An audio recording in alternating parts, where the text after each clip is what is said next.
What if you tried to walk into a restaurant in New York City and order a large 32-ounce drink and an order of cheese sticks? What would happen to you? Well, I'm here to tell you that you would probably be fined $400 if you were caught consuming either of those. I'm also here to tell you that I'm okay with that. Hello, my name is Rob, and today I'm going to be talking about obesity and the cost it has in the United States.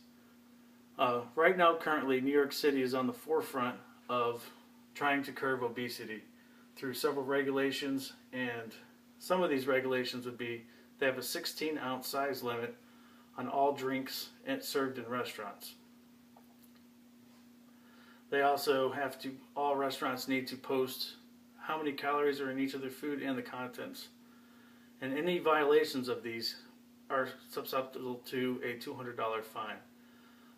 The mayor of New York has called obesity an epidemic. And in my opinion, I also believe it's an epidemic, and it plays a high cost in the United States today. Obesity is one of the leading causes of diabetes, heart disease, arthritis, and other chronic illnesses.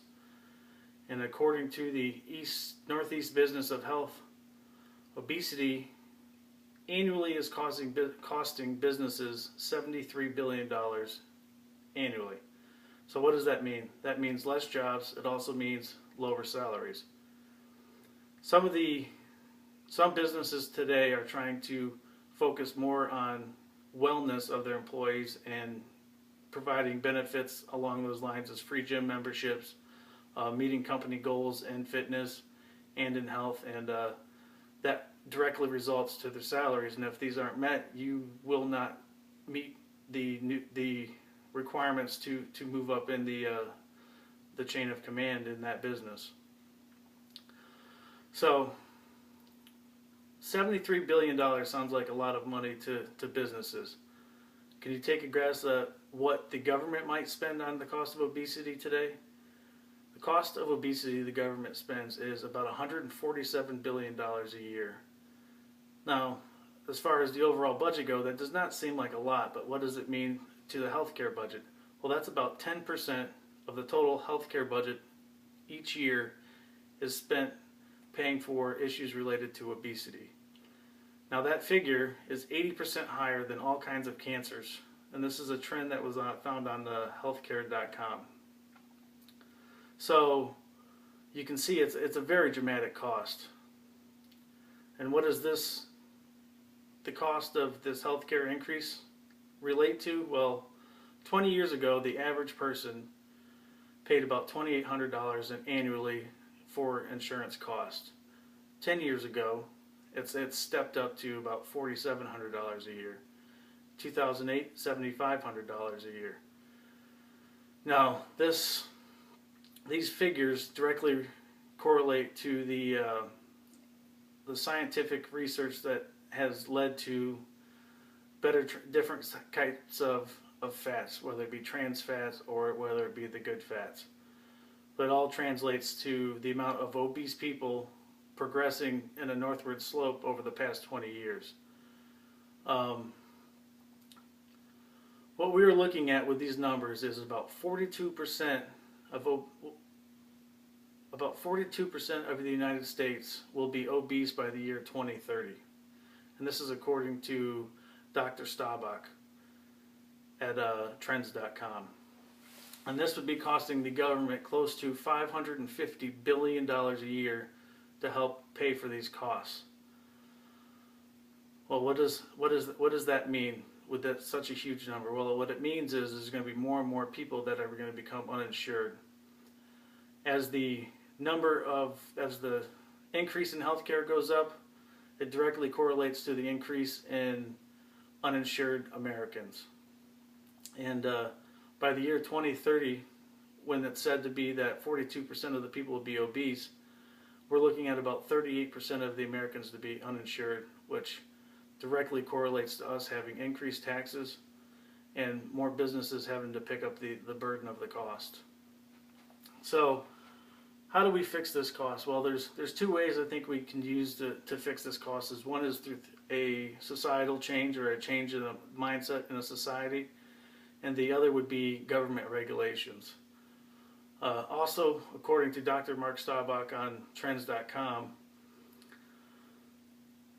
Well, let me start with saying that I was stationed in Okinawa for 4 years, where there was probably 1% of the population was what would meet the obese standards. And when I first moved there, I noticed that there was a lot of old people, not just old people in their 50s. I mean, like old people. So I also noticed that their diet consisted of no sodas. There's no soda vending machines. There's, you have flavored waters and juices and different kinds of teas. And when you go out and eat, you don't get a heated drink. You get water, or you could get a thing called oolong tea, which is basically more water-based tea.